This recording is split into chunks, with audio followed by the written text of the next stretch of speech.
Um, I don't know why, but I have a little time right now to. I'm Clare Kramer, by the way. I'm hosting all weekend. And I know you guys are probably here to see Misha, who's coming up next. I'm excited to talk to him too. In the meantime, if you guys, for any reason, have any questions for me, I am here to answer them for you. Um, if you don't know, I was on a show called Buffy the Vampire Slayer. Uh, It was a little show. I always say it's funny because Mark and I go way, way back. Of course, even though we weren't on Buffy together, all the Whedon people kind of hang out together, and so I love working with him. So he's always really fun. But it's funny. We were just talking about this with Supernatural, but also with Buffy and that fandom. We feel like we won the lottery. Like it literally is like getting a lottery ticket into it and being invited and welcomed into a fandom like you guys have or like Buffy has. So although I'm not one of the lucky ones who was on any of the 15 seasons, I do understand what the actors are saying when they say they really appreciate the type of dedication and sort of specialness of the Supernatural family, which I think is a great little hashtag. If you guys have any questions for me, you can line up at the mics. And in the meantime, I did just want to say thank you for welcoming me this weekend. I'm having a great time already. I love the show too. I'm actually like one of you guys. Very passionate about it. Love it. Grew up sort of watching, not grew up, but watched it over the years. So there's a lot of shared passion for Supernatural. Hi. Hi, my name is Terry, and the last time I saw you was at Six Flags in San Antonio. I was the mic girl in the panel room. Okay. Yes, that was a fun event, huh? Yes, it was. So I was wondering if you had ridden any more roller coasters since then. Well, not okay. Let me think about that. Um, so what she's referring to is we did a month-long event outdoors at Six Flags, and I got the chance to ride roller coasters in between. It was really fun. I don't think I have because although I've been to this summer, I traveled a lot. I was in Orlando with my son's soccer team. We didn't have a chance to go to Disney. We did go to Gatorland, which I can highly recommend in Orlando. It's a family run theme park with a lot of alligators. And there I did, wasn't a roller coaster, but my son and I did a 7-part like zip line through the park, and it was fantastic. So a little tourism insight. If you go to Orlando and you don't feel like going to Disney, check out Gatorland. Hi. Hi, I've been a huge fan since Buffy and Bring It On. Thank you. Yeah, no problem. If you were going, or if they were going to have a Buffy reunion, which I know everyone always talks about, would you want to be on it, or would like if they wrote you in, would you be like, yes, let's go? I mean, I think that anyone's answer from that cast is probably yes. Let's go. I don't know what Gloria would be up to nowadays. She I would like to think she has like eternal youth and eternal, looks exactly the same, is exactly the same, has gone back home. I always had a theory at the end of season 5 that instead of, everybody said, oh, Glory died. I'm like, no, she didn't. She just body jumped into Giles when she jumped out of Ben and jumped into Giles when Giles was like, suffocating Ben. So that's my theory. She's around. So maybe she'll, if Giles is in that part, she'll be able to make an appearance and take over him for a while and then find another vessel to call her own. But yeah, it would. I don't know. What do you think if there was ever a part, 2 or a revamp? What do you think would be the right way to handle it? I think it would be cool to bring all of the big bads back. So like they were supposed to do in season 7? That's Yes. so weird, right? Yeah, just copy that. But yeah, I think that would be really cool, and especially to see you or the Master and stuff like that. I think bringing everyone back would be a really cool idea. Yeah, I think what Danny Strong just tweeted a photo with him and Tom and Adam recently, and then Sarah was like, "Why wasn't I invited?" So I think you're onto something. It could happen.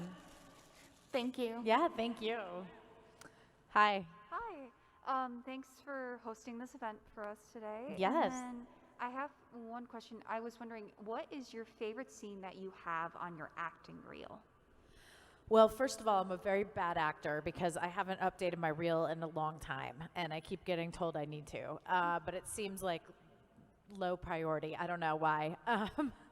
Favorite scene? I don't know. They're both Buffy and Bring It On. There were really unique projects. Bring It On was really, really fun. We shot in San Diego over the course of 5 months. We went down there beforehand. We did like a month long cheer camp where we learned to do all the cheers and the stunts and the gymnastics and everything like that.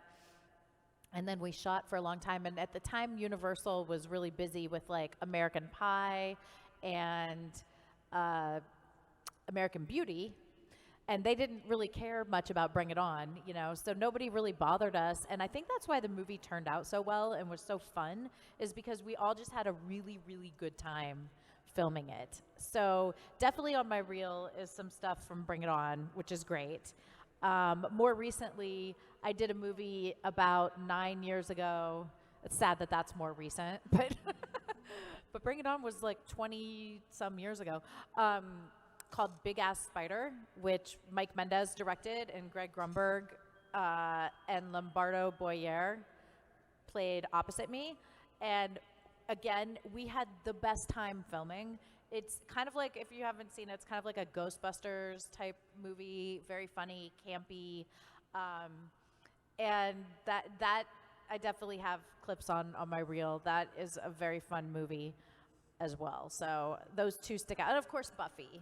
I think I have the opening scene where I burst through the wall and like torture the monk, and that. I think that it's a good representation of me. So, just kidding. Yeah, so those are some of the highlights, I guess. Awesome. Thank you. Thank you. Hi. Hi. First, I want to say I am extremely impressed with you as a host. Oh, thank you. To have someone who knows our show and understands it to ask the questions is just amazing. Oh my gosh, you know what, thank you, and that means a lot to me because I take my job very seriously, and I feel like I want to be what you guys want to hear, you know what I mean? I want to get that out of the talent that's sitting up here, so thank you. Well, it shows. So 2 quick questions. Yeah. Favorite season of Supernatural, and even though you weren't on Supernatural, if you've seen it all, which character would you have loved to have played? I mean, favorite season, it's hard because the show did take so many turns and you know what I mean? And it evolved and it turned much more into a family type show than it started out as. I mean, I don't disagree with Mark Shepard about season 8. I like season 5 also. I like a lot. And if I had to play a character, it would probably be the God character, because he's the narrator of the story.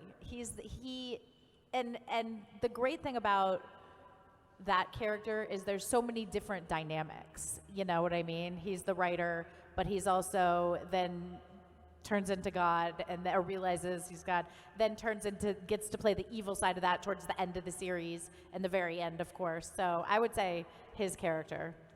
Good answer. Thank Thanks. you. What about you? Who would you play? Who would I play? Crowley would be a blast. Crawley would be a blast. Although I feel, and we're going to talk more about this tomorrow with Mark, towards the end, I think the writers got a little lost on his character. And have you heard him tell the story of like his scene that did not air in his final episode? I haven't heard him talk about it, but I knew something was cut. Okay, so come tomorrow because it's a really amazing story, and I think everybody who loves that character should hear what was filmed versus what was actually out there. Okay. Well, thanks. Yeah, thank you. Hi. I'm such a big fan of you from Buffy. Oh, thank you. And I wanted to know, what do you think Gloria's opinion would be of Sam and Dean? Well, I mean, as long as they were, she just cares about if they're standing around looking good. And as long as they don't bother her too much, I think that she would tolerate them. She didn't intentionally go out to hurt anyone. It's just Dawn happened to be in her way to get where she wanted, which was back home. And so that was the whole impetus between her needing to kidnap Dawn and ultimately hurting Buffy or anyone in the Scooby Gang was just like, hey, stop messing with me. I'm just trying to go home, Okay. But it would have been a fun crossover if they were on, if it ever were to happen, Glory going over to Supernatural. Now all the shows are crossing over. But back then, nobody really did it except Buffy and Angel. Thank you. Yeah, thank you. Hi. Hi. So my friends and I have a question we always ask like newcomers to our group, or whenever we've been drinking, we always bring it up because the answers always change. So which one am I? Am I a newcomer or someone who's been drinking? We can be both. Okay, great. I haven't been drinking yet, but Okay, me neither, not yet. so hypothetically, you've been thrown in jail and you have one last meal, one last song, and one last movie. What would it be? Oh my goodness. Well, the meal thing, I guess if you're saying I'm gonna die? Yeah. Okay, being thrown in jail was the nice version of you're gonna Yeah. die. I guess in that case, I try not to eat this too much, but I really love a great cheeseburger and fries. In fact, every time I host a weekend like this and I fly back on the Monday, I always at the airport get a cheeseburger and fries. So if I were gonna die, I think that would probably be what I'd have, and a nice glass of Pinot Noir, maybe. Song, you said? Yeah. Oh, that's a toughie. I don't know. I got to think about that. And It always depends on the mood you're in. yeah, this isn't going to be like the most popular answer, but I'm obsessed with Peter Gabriel, and his Secret World album is like my absolute favorite. So let me just say the whole album. And then what movie would I watch? I would probably watch Inception one more time, or like another Christopher Nolan movie, just to see if there's anything I've missed, anything else, So, Cool. Thank you. Thank you. Hi. Oh, crap. You're good. So awkward. Okay. So I am weird, if you can't tell. I thank you. You don't look weird to me. You look great here. Thanks. Okay. I really love villains, especially horror movie villains. So I was going to ask, like, if there's one you might like, whether it's horror or Marvel or any sort of villain in the whole universe. If you could play one, what would you play and why? Well, it's funny you say Marvel villains. I know we got Thanos, but they don't seem that evil in the Marvel in the MCU. Yeah. They seem still kind of nice, DC has more villainy villains, of obviously the Joker. Mm-hmm. And each time we see a different version of that, we see a different side of him, I actually haven't seen Joaquin Phoenix yet in his, you cried? Is that It made me feel so bad for him. I and know. It brought more awareness to mental health and everything. It was a good film. Yeah, because So the check it origin out. story with that character is that, it's not that he's born evil and now he's evil, it was a sort of evolution of him and his personality. I think a sad, horrible person that also I had empathy for when I saw Jeremy Renner play Jeffrey Dahmer. So good in that movie. And such a crazy portrayal of him. But like in terms of like big bad villains, I don't know if I have a favorite. Do you have a favorite, or Yes, I Tell- am very weird. Yes. I tell do. me? In horror, it's Freddy Krueger. Okay. Well, post Freddy Krueger, not pre, because we know that's all kinds of messed up. Yes. And DC Joker, love him just for obvious reasons. He's so complex. And Yeah. Marvel, Loki. Loki. Loki's yeah. cute. I gotta say that. Yeah. Okay. I gotta think of really some good evil characters. I know I'm probably thinking. Another good one that you also have empathy for is Hannibal Lecter. You know. Yep, that is true. I don't know. Okay, you got me thinking now. Thank you. Thank you. Yeah, absolutely. Hi. Hi, I'm back. Now, have you started drinking? No. Not Okay. Yet. Not yet. That not little yet. break in there. Yeah, no, not yet. I'm hydrating. Okay, good. I And like then that. I like Tonight. that. I just forgot. Okay. I really like true crime. Do you have like a favorite like serial killer or like story or Am I true giving off crime? like a very dark vibe? Actually, when I grew up, you know what I loved to read? There was an author called Anne Rule. I don't know if anybody has read. Yes. So I used to read. Everybody else would be with a summer beach romance novel, and I'd be reading the true crime because I love that. And Forensic Files, another show I love watching. It's as boring as hell, but super easy to watch. I like to watch it. I don't know if I have a favorite serial killer. That seems a little odd to call out one, although I do share my birthday, which was yesterday, with the Boston Strangler. So I share my birthday with Paul. Who do you share your birthday with? I forgot his name. It's Paul something. Yes. Paul. Misha played him in the movie adaptation of it. Okay, well, so it's me, Charlie Sheen, and the Boston Strangler. All Nice. on the same birthday. Yeah. Nice. lot of good happening on that day. Who's your favorite then? If you had to pick a favorite, I wouldn't say I have a favorite either. I do find Ted Bundy's interesting, mostly because people say he was so hot, and I don't see it. But also, I'm glad you don't see it. yeah, you'd be surprised how many people do though, which is weird. Ted Bundy and the Casey Anthony story still keeps me up at night. Yeah. Wait, which one? She is. She was the Florida woman who Oh yeah. Oh, I can't may go or there. may not have. Yeah. I can't go there with that. Yeah. Yeah. But you know what I did watch is the new Matt Damon movie, which is supposedly based on the girl, and now I'm forgetting, who was accused of murdering her roommate in France. Oh, Amanda Knox. Amanda Knox. Yes. I do like that story too. Or not Yeah. like it, Well, and she, was found innocent. But the movie's good. Check it out. Yeah. It's a loose adaptation. I guess they were saying it was a direct adaptation, and then she's like, "Hey, why are you taking my story without my rights?" Then they're like, "Oh, it's not really about you. It's about another foreign exchange student who murdered her roommate and was put in jail." So anyway, thank you. Thank you. Yeah. Hi. Hi, nice to meet you. Nice to meet you.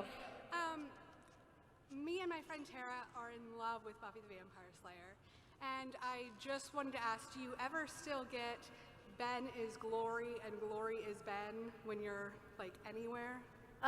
Yes, and yes, that is one I get a lot. In fact, I did a Stan's t-shirt campaign earlier this year, and I loved the t-shirt we did, but halfway through I was like, we should have done Ben is Glory. And then it was funny, I think it was Paramount Plus tweeted out what's the most unexpected plot twist that came around on a show you were watching with no explanation?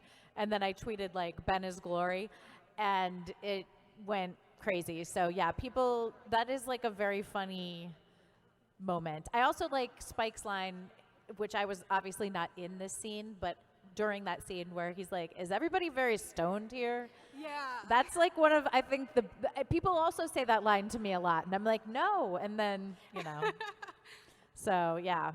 Well, thank you. Hey, thank you, and thank all you guys. I am going to head backstage now and get ready for Misha.